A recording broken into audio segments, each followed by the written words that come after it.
संस्कृति और सौंदर्य निबंध। यह निबंध संग्रह दूसरी परंपरा की खोज में संग्रहित है। संस्कृति और सौंदर्य का प्रकाशन वर्ष 1982 ईस्वी है। संस्कृति और सौंदर्य निबंध के लेखक हैं नामवर सिंह। यह निबंध मूलतः हजारी प्रसाद द्विवेदी रचनाकार पर आधारित है। द्विवेदी जी के संस्कृति एवं सौंदर्य संबंधी दृष्टिकोण की व्यापकता और प्रासंगिकता का उद्घाटन किया है। हजारी प्रसाद द्विवेदी के प्रिय शिष्य रहे हैं नामवर सिंह। पत्रिकाएं निकाली जनयुग और आलोचना। अशोक के फूल केवल एक फूल की कहानी नहीं, भारतीय संस्कृति का एक अध्याय है। यह निबंध की पहली पंक्ति है। नामवर सिंह। यदि दिनकर की मिश्र संस्कृति की एक राजनीति है तो अज्ञे की संस्कार धर्मी संग्राहक संस्कृति भी किसी और राजनीति के अनुषंग से बच नहीं पाती। देश और जाति की विशुद्ध संस्कृति केवल बात की बात है। सब कुछ मिलावट है, सब कुछ विशुद्ध है। यह कोटेशन हजारी प्रसाद द्विवेदी की है। नामवर सिंह की कोटेशन।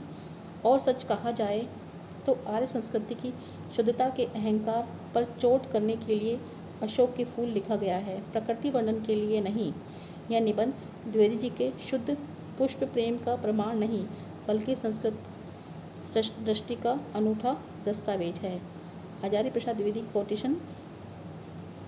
जो संपत्ति परिश्रम से अर्जित नहीं की जाती और जिसके संरक्षण के लिए मनुष्य का रक्त पसीने से नहीं बदलता, वह केवल कुत्सित रुचि को प्रक्षय देती है। सात्विक और सौंदर्य वहाँ है जहाँ चोटी का पसीना एड़ी तक जाता है।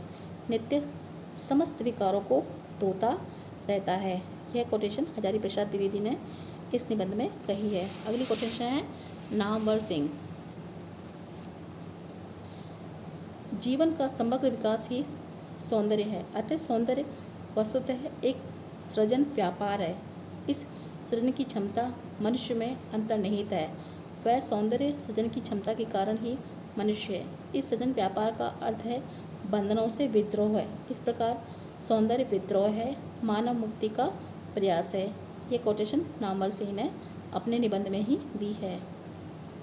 भारत को महामानव सागर कहा रविंद्रनाथ ठाकुर ने। संस्कृति और सौंदर्य में निम्न रचनाओं का उल्लेख हुआ है। अज्ञे की स्मृति लेखा, रामदास दिनकर की संस्कृति के 4 अध्याय, जयशंकर प्रसाद की काव्य और कला रहस्यवाद, इन तीनों का समावेश संस्कृति और सौंदर्य निबंध में हुआ है। अगली कोटेशन है अज्ञे की स्मृति लेखा से पेज नंबर 118 पर है। ये काव्य की पड़ताल में तो दिनकर शुद्ध काव्य की खोज में लगे थे, लेकिन संस्कृति की खोज में उनका आग्रह मित्र संस्कृति पर ही खोज में लगे थे, लेकिन संस्कृति की मिश्रता को उजागर करने का प्रयत्न है, उनकी संग्रहता को नहीं। हजारी प्रसाद द्विवेदी ने कहा है हमारी संस्कृति और साहित्य का संबंध। इस निबंध में सबसे अधिक आर्यतर संभव साहित्य और ललित कलाओं के श्रेय में हुआ है। अजंता के चित्र, सांची, भरहुत आदि में उत्कीर्ण चित्र और मूर्तियाँ आर्यतर सभ्यता की समृद्धि के परिचायक हैं। महाभारत और कालिदास के काव्यों की तुलना करने में जान पड़ेगा कि दोनों दो चीज़ें हैं। एक में तेज है, तृप्तता है, अभिव्यक्ति का वेग है, तो दूसरे में लालित्य है, माधुर्य और व्यंजना की छटा है। जयशंकर प्रसाद ने कहा है अपने रहस्यवाद निबंध में, आनंद पथ को उनके कल्पित भारतीयोचित विवेक में सम्मिलित करने से आदर्शवाद का ढांचा ढीला पड़ जाता है। इसलिए वे इस बात को स्वीकार करने में डरते हैं कि जीवन में यथार्थ वस्तु आनंद है।